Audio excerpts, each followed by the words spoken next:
ভুল করেও যদি তোমরা একবার এই ক্রিমটা রেডি করে বাড়িতে ইউজ করতে শুরু করে দাও পরপর 7 দিন, তোমাদের স্কিনের পরিবর্তন দেখে তোমরা নিজেরাই অবাক হয়ে যাবে। স্কিনের থেকে দাগছোপ হালকা হবে, বলিরেখা ফাইন লাইন্স দূর হয়ে যাবে, স্কিন অনেক বেশি ইউথফুল লাগবে, অনেক বেশি টান টান এবং ফর্সা লাগবে। দেখে মনে হবে যে তোমরা কোনো নামি দামি পার্লার থেকে দামি ট্রিটমেন্ট করিয়ে এসছো। পরপর 7 দিন এই ক্রিমটি ইউজ করলে দেখবে স্কিনের মধ্যে চলে আসবে কত বেশি গ্লো। আমি তোমাদেরকে 100% গ্যারান্টি দিচ্ছি। তো এটা দেখো, তৈরি করার জন্য সবার প্রথমে একটা পাত্রের মধ্যে নিয়ে নেবে 1 কাপ জল। আমি এখানে এটাকে একটা ইন্ডাকশনের ওপর বসিয়ে দিয়েছি। এবারে দেখো, এই জলটা যখন একটুখানি ফুটতে শুরু করবে তখন আমি এর মধ্যে দিয়ে দেব 2 থেকে 3 চামচ মতো চালের গুঁড়ো। তোমরা এখানে 1 চামচ দিয়েও বানাতে পারো যদি তোমরা শুধু মুখের জন্য করো। আমি এটা ফুল বডির জন্য করব, তাই আমি এখানে 3 চামচ চালের গুঁড়ো নিয়েছি। চালের গুঁড়ো কি করে? আমাদের স্কিনকে অ্যান্টি এজিংয়ের কাজ করে। আমাদের স্কিনে এই যে রোদে পড়ে গেছে, দাগছোপ হয়ে গিয়েছে, সেইগুলোকে দূর করতে সাহায্য করে। এমনকি স্কিনটাকে অনেক বেশি গ্লোয়িং করে, উজ্জ্বল করে, স্কিনের শেড কিন্তু অনেক বেশি ফর্সা করে দেয়।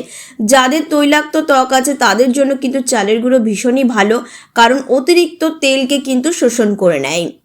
তো দেখো, এটাকে প্রায় 2 থেকে 3 মিনিট এইভাবে খুব ভালো করে ফুটিয়ে নেবে।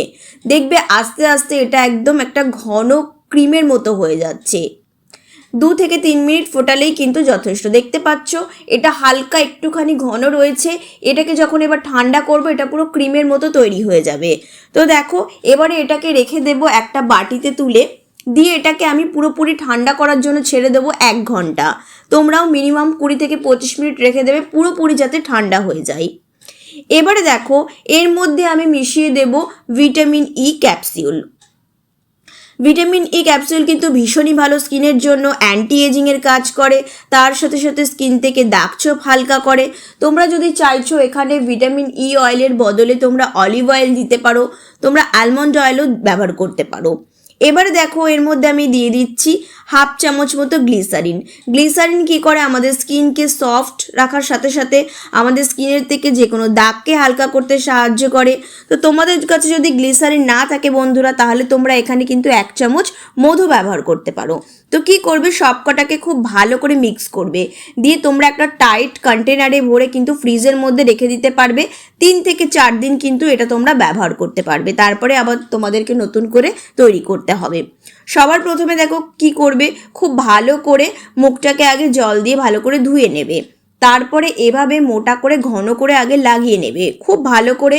যেখানে যেখানে দাগছোপ আছে বন্ধুরা, এই যে তোমাদের অনেক পুরনো দাগছোপ যেগুলো উঠতে চায় না, প্লাস তোমাদের স্কিনে কোনো রকম গ্লো নেই, গ্লোটা পুরো হারিয়ে গিয়েছে, স্কিনটা কেমন ডাল লাগে, এটা লাগানোর পরে না তোমরা নিজেরাই অবাক হয়ে যাবে। তো দেখো, তারপরে কি করবে, একটুখানি হালকা হাতে আমি 1 থেকে 2 মিনিট একটুখানি মাসাজ করে নিয়েছি, যার ফলে কি হবে, এটা পোর্সের ভিতর দিয়ে আমাদের স্কিনের ভেতরে ঢুকবে, স্কিনটাকে পেনিট্রেট করবে, যার ফলে কিন্তু তোমরা রেজাল্টটা অনেক বেশি ভালো পাবে। দিয়ে তারপর এটাকে 15 থেকে 20 মিনিটের জন্য ছেড়ে দেবে। তোমরা এটা রাত্রে করতে পারো, তোমরা এটা দিনের বেলায় করতে পারো, যখন খুশি কিন্তু তোমরা এই রেমেডিটা করতে পারো। ইনস্ট্যান্টলি দেখবে কি তোমাদের স্কিন থেকে যে ডালনেস ছিল, যে ট্যানটা ছিল, ইনস্ট্যান্ট উঠে যাবে। স্কিনটা সঙ্গে সঙ্গে দেখবে গ্লো করতে শুরু করে দিচ্ছে। আশা করি তোমরা বুঝতেই পারছো এতটা ভালো, আর স্কিনটাকে এত সফট করে দেয়, এত প্লাম্পি করে দেয়, মানে তোমরা নিজেদের স্কিনে হাত দিলে জাস্ট নিজেদের স্কিনটাকে প্রেমে পড়ে যাবে বন্ধুরা, বিশ্বাস করো।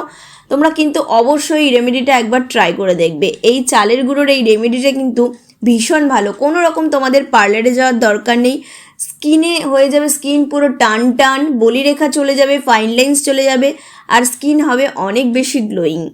তো বন্ধুরা, কেমন লাগলো আজকের আমার এই রেমেডিটা অবশ্যই জানাবে।